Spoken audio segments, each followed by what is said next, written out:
So I think the American people know who Planned Parenthood is and that we are not selling body parts. A company like this that wants to give our organization money for the tissue, like, I think that's a valid exchange, and that's okay.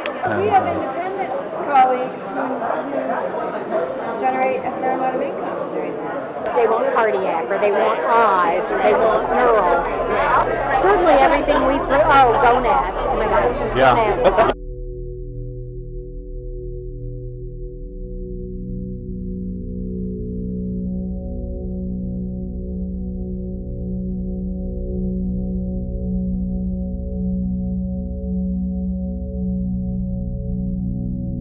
Sorry to interrupt, Dr. Westhoff, but Dr. Nicotola has mentioned your name before as a good conversation.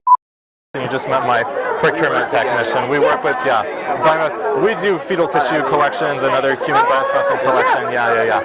So, I don't know, Deborah's kind of been our contact on the national level for the past 8 months or so. Yeah, we haven't been working with anybody who wants stem cells. We've just been working with people who want particular tissues.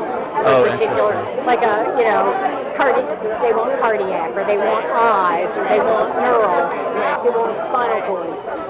So, I mean, that sort of thing. Certainly everything we put, gonads. Oh my God, gonads.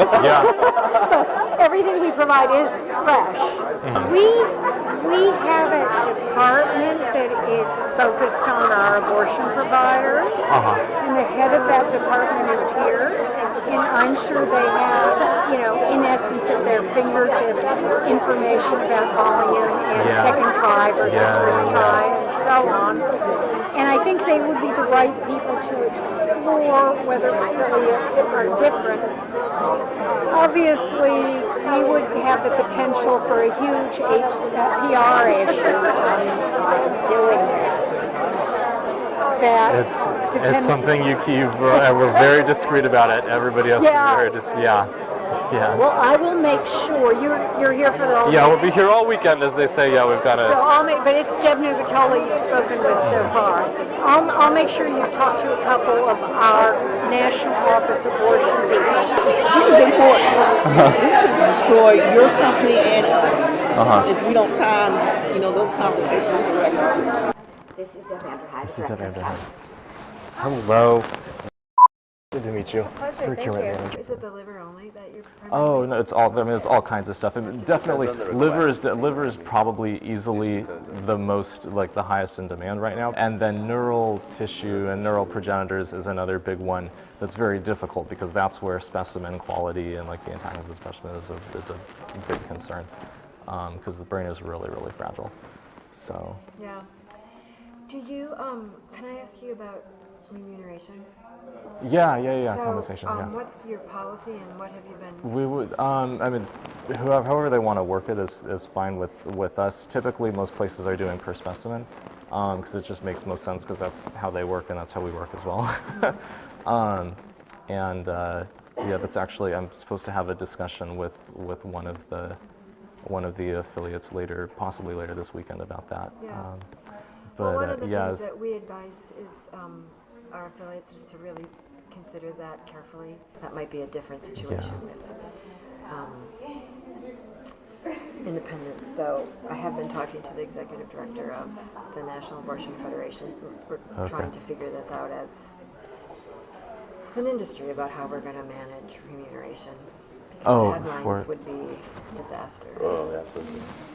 It has to be very discreet, absolutely. What I understand from Deborah is there's not a set PPFA national policy right now, or how does it all come together? We're absent a policy, and that's relatively intentional, and the policy that we do have suggests that you just really think about what you're doing, vet your procurement service, and if there's any way you can do it mission-based, that's probably better. But if you do decide that you want to engage in remuneration, you just really need to think that through and think New York Times headline when you're creating your policy.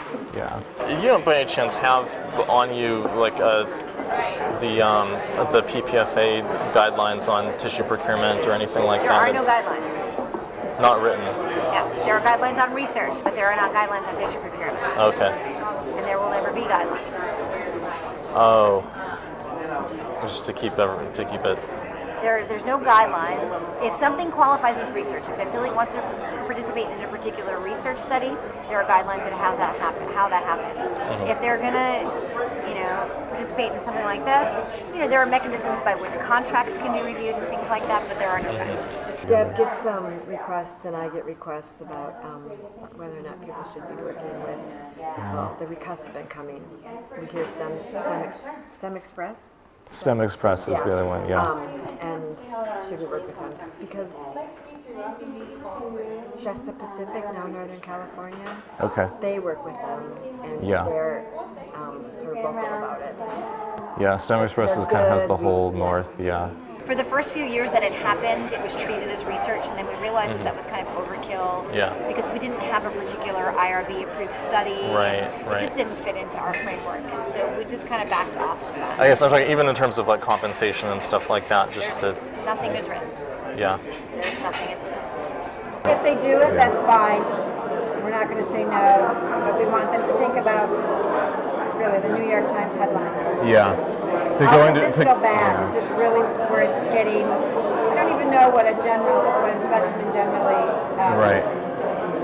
brings Yeah. in. Yeah. It really varies from place to place. We would start at probably $100 per specimen is what we've been quoting people. And that can, some people do more, some people do less, and it just kind of depends. We have independent colleagues who generate a fair amount of income doing this. And if they have a smaller At the margin independent or don't clinics, have yeah. the ability to fundraise because they're not a nonprofit, Yeah. that's Yeah. really helpful. No doubt. Well, it's an issue you might imagine that we're not that comfortable talking about on email. Oh. And Yeah. so we want to have the conversation in person. Yeah. Folks will ask the national office questions, and we certainly have answers to the questions, but we don't have a policy per se. And that is by choice. Yeah. So for now, that's the way it will be. Well, yeah, but there's we're doing it. There's opportunities for people to find out about it. I sort of, my stance on that is like, I feel like you're bullied by ridiculous lies and this media that doesn't focus on truth. And I don't really think that we should participate in that level of discussion, and that we should operate as an organization the way any other organization would. And so I don't feel that I'm a researcher at heart, so like I love the idea of being able to do this and participate in research. This is my I would love to see this happen somehow. I'm probably maybe not so sensitive to like ridiculous debate. Like, let's have a debate on the real issue and truths. That's a discussion I would participate in. I don't feel like we should participate in discussions based on color. I mean, that's kind of my thought process in that. Based on what? I may be alone, but that's what I feel about that. Are you suggesting that the conversation was too conservative? I feel like sometimes this is my first time here. I've only been with the organization for a year and a half, so I don't know the history like somebody who's been here for a long time. But I've always been a supporter. I've been a patient, and now I'm working here, and I just feel like we shouldn't participate in ridiculous social discussions. We should participate in the valid, and that we should not curtail our business for ridiculousness. Maybe curtail our business for an actual real discussion. I don't think anybody was suggesting that curtail. The message to me that I heard today was go for it. We think it's a great idea. Just do it right. Exactly, and I understand that, but like a company like this that wants to give out organization money for the tissue, like I think that's a valid exchange, and that's okay, providing that we are very sensitive to the patient and consent and all of that. And I don't see a problem with that. I understand that we have to worry about a rep and everything like that, but Well, I think a congressional hearing scared the bejesus out of people 15 years ago when there was a congressional hearing on it. It turned out to be fraud. But What was the front?